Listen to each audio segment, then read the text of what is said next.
Okay, it's the next day, or Saturday to be exact.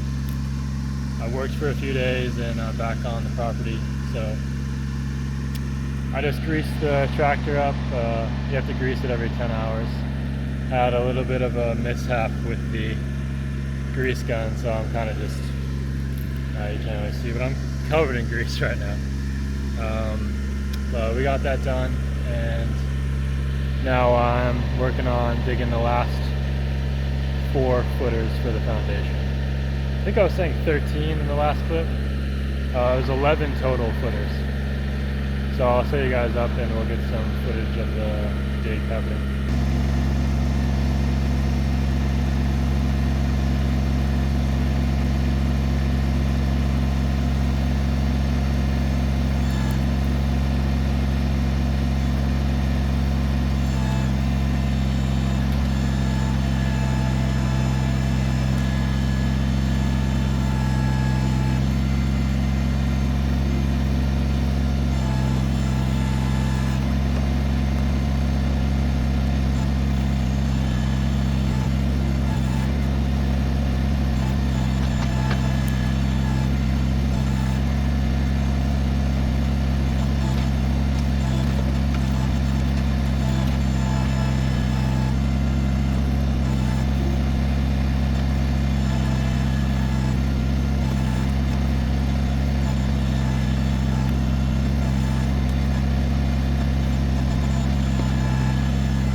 I'm trying to dig a 2 foot by 2 foot hole, but to be honest, I keep over digging them, which is better than undigging, I guess, when I come to put the concrete in. But it is going to be a lot of work to backfill these once I get the footers in the bottom, or at least the footer forms in the bottom of the hole. Alright, we are all finished digging the 11 footers for the sonotubes. So I ordered the Bigfoots that go at the bottom of the hole to kind of give it that flared bottom. And the sonotube sits on top of that. Maybe I can add a picture here of what those Bigfoots look like. But those go at the bottom of the hole, and then I'll backfill against them with the sonotube in place. So we're going 2 foot down and 2 foot up with the sonotube. So I'm going to buy 4 foot sonotubes, and I should have to cut them a little bit, just because we're a little bit out of level here at the ground of the building site. So yeah, I have my laser for that. I need to wait for those to get delivered. They should be delivered at the end of next week, I think. So not really sure what to do now, to be honest. I guess I could give you guys a tour of what we have so far. So we have 2 foot by 2 foot by 2 foot holes, 11 of them to be exact. Maybe I can throw the drone up to give you guys a better view of this, but it's a little bit hard to tell on the ground. But what I want to do next is I have these batter boards,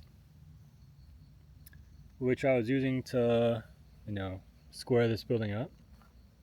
Unfortunately, I had to take the batter boards out on this side because they were too close to the hole. I had enough foresight here to set them back a bit so I could save the line.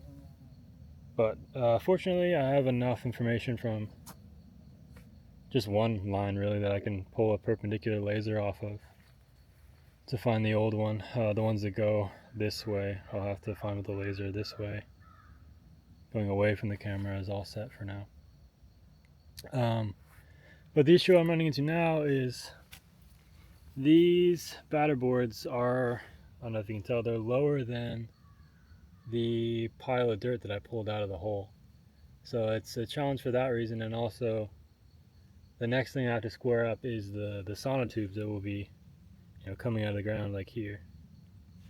And those will be 2 foot above ground level. So the plan now is to grab some T-posts and just plant them right in front of the batter board and just plumb them straight up. And I'll pull a line that's I will eventually pull a line that'll be above the sonotubes when I put them in the ground. I'm gonna hold off on putting the sonotubes in until pretty close to when I want to pour it, which I haven't scheduled yet. I'm not exactly sure how I want to do that, whether or not I want to order concrete or try and mix it myself. I'm leaning towards mixing it myself. It doesn't seem like that much concrete, but we'll see.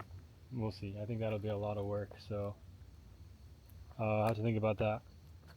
But I don't want to leave those the sonotubes are just cardboard tubes, so I don't want to leave them in the ground too long, because otherwise they'll lose all their strength and I'll just have to start over.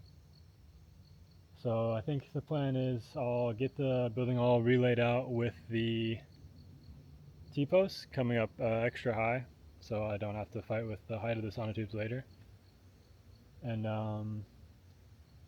once I get the Bigfoots, I'll put them in the ground, partially backfill, and then once I figure out concrete, we'll put the sonotubes in, backfill all the way, kind of overfilling the holes a little bit so it'll sink down and be level eventually. And then we'll pour concrete. The plan is I'll put 3 pieces of rebar vertically in each sonotube, because we are coming out of the ground at 2 feet, and I want to have some lateral strength. Concrete's really good with compressive strength, so top down, but when you put any sort of lateral load on concrete, at least in the case of pillars, they'll want to just split and buckle. They're not very good at I think it's called tensile strength. If you're to take a rod of concrete and pull it apart, it wouldn't take that much force, but when you try to push a rod of concrete together, it's very strong.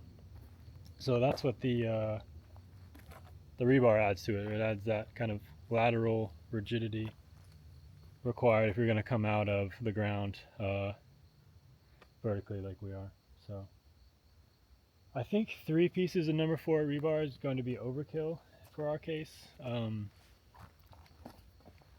I'm not an expert on this, so don't quote me, but I think that'll be plenty for our application. There's 11 footers here, each with an 8-inch column coming out of them. So each of these is not really holding that much weight. It's only a roughly 300 square foot building with very little load in it, so I think we have more than enough structural strength. So I'm gonna work on getting those T-posts in the ground so we can square up the building for after the sonotubes go in. Unfortunately, I think I only have 5 T-posts with me today, and if I'm doing my math right, I'll need 8. So I'll do what I can. It's already almost 7 o'clock, so just using my last 30 minutes or hour of daylight to do something, and I'll be back tomorrow.